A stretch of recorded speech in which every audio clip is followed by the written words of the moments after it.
आज रोजेदारों का ये हसीन मजमा हिंदुस्तान में 16वें रोजे पर सलाम पेश कर रहा है, तो वादिये बदर में आज 17वीं रोजा यौम बद्र को याद कर रहा है। जब हक के लिए तुम उठोगे तो अल्लाह तुम्हें कभी मायूस नहीं करेगा, अल्लाह तुम्हें कभी जलील नहीं करेगा। ऐ रोजेदारों के अजीम मजमे, है मुसलमानों, आप आज ये बता दीजिए कि जिस तरह इफ्तार में वक्त से पहले आप गिलास शरबत की पिया नहीं करते, उसी तरह मजमे आम में भी अपने डिसिप्लिन को कभी तोड़ा नहीं करते। नाराए तकबीर, नाराए तकबीर। मीडिया का काम है आपसे पूछना, आपका काम है बिल्कुल खामोश रहना। आप एतकाफ की नियत कर लें इंशाअल्लाह। मैं अपने मीडिया के भाई बहनों को अच्छी तरह जानता हूं, इन्हीं के बीच तो बड़ा हुआ हूं। आखिर इन्हें हम नहीं जानेंगे तो क्या ट्रंप साहब जानेंगे? इनका और हमारा बड़ा गहरा रिश्ता है।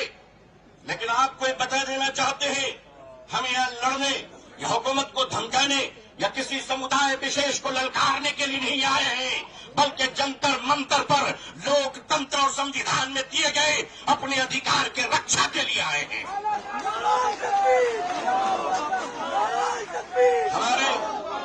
हमारे ऑनरेबल एमपीज जो दूसरे धर्म और समुदाय से ताल्लुक रखते हैं, हम उनका इस्तकबाल और स्वागत करते हैं। मैं उस देश का रहने वाला हूं, मैं भारतीय हूं और भारतीय समाज का हूं। हमने वो परिवार देखे हैं कि जिस परिवार में पत्नी शाकाहारी है और पति मांसाहारी है, एक धर्म पत्नी अपने पति के लिए अंडा गोश्त मछली बनाने के बाद स्नान करती है और खुद सब्जी बनाकर खाती है। मैं पूछता हूं इस देश से, अगर यहाँ एक शाकाहारी पत्नी मांसाहारी पति के साथ अपने जीवन को बिता सकती है, तो हिंदू और मुसलमान इस देश में साथ में क्यों नहीं रह सकते?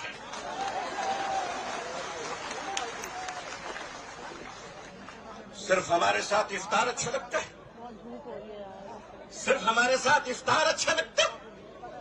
हमारे माननीय प्रधानमंत्री जी क्या प्यारे लगते हैं जब कोई तशरीफ ले जाते हैं।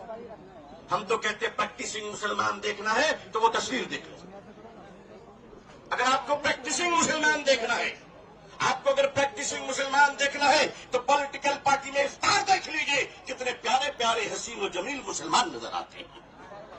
लेकिन अजीजान मिल्लत, माननीय प्रधानमंत्री जी कहा करते हैं कि हमारे जमाने में जब हम बचपन में थे तो ईद के रोज हमारे घर में खाना नहीं बनता था, पड़ोसी मुसलमान खाना भेजता था।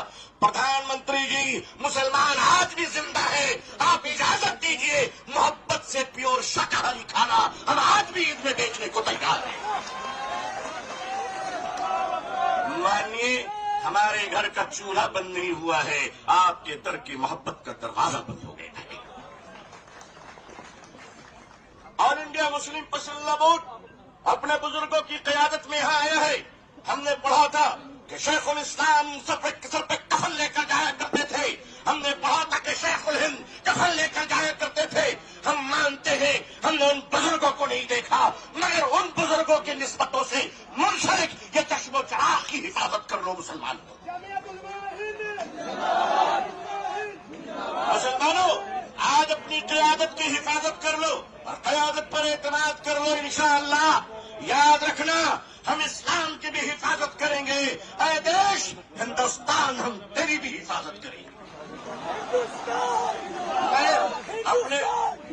मैं अपने प्रशासन से कहना चाहता हूँ, पुलिस डिपार्टमेंट से, हम आपके ही भाई बहन हैं, हम आपके ही समुदाय और समाज से आते हैं।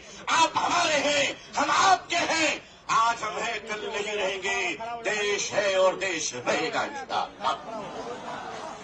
औकाफ, ये जो वक्फ की जमीनें हैं, ये बिलीवर्स की चैरिटी है, ये मुसलमानों के बुजुर्गों ने चैरिटी की है, और ये देश की जमीनें देश में रहेंगी और देश ही के काम आएगी। मैं जेपीसी को सिर्फ इतना कहता हुआ जाना चाहता हूं कि आपने बड़ी नाइंसाफी से काम लिया है, बड़ी नाइंसाफी से काम लिया है। आप जिस तरह स्टेक होल्डरों को छोड़कर नॉन स्टेक होल्डरों से बात कर रहे थे, मुझे तो डर लग रहा था कि भारत के बाद शायद आप श्रीलंका जाने वाले हैं। वहां पूछने वाले हैं लोगों से कि बताओ आप नेपाल जाने वाले हैं क्यों? भारत में بنگلہ دیش کی حسینہ اچھی لگتی ہے، ہندوستان کا حسین بھائی اچھا نہیں لگتا، نہیں اچھا لگتا۔ آخر ہم آپ کے ہیں، آپ ہمارے ہیں۔ آئیے ہم دیش کو ایک پاورفل شکتی بنائیں، بھارت کو ایک گوروشالی دیش بنائیں۔ ہندوستان زندہ باد، ہندوستان زندہ باد، آل انڈیا مسلم پرسنل بورڈ زندہ باد، مسلمان زندہ باد، اسلام زندہ باد۔ بہت بہت شکریہ، بہت بہت شکریہ۔ السلام علیکم ورحمۃ اللہ۔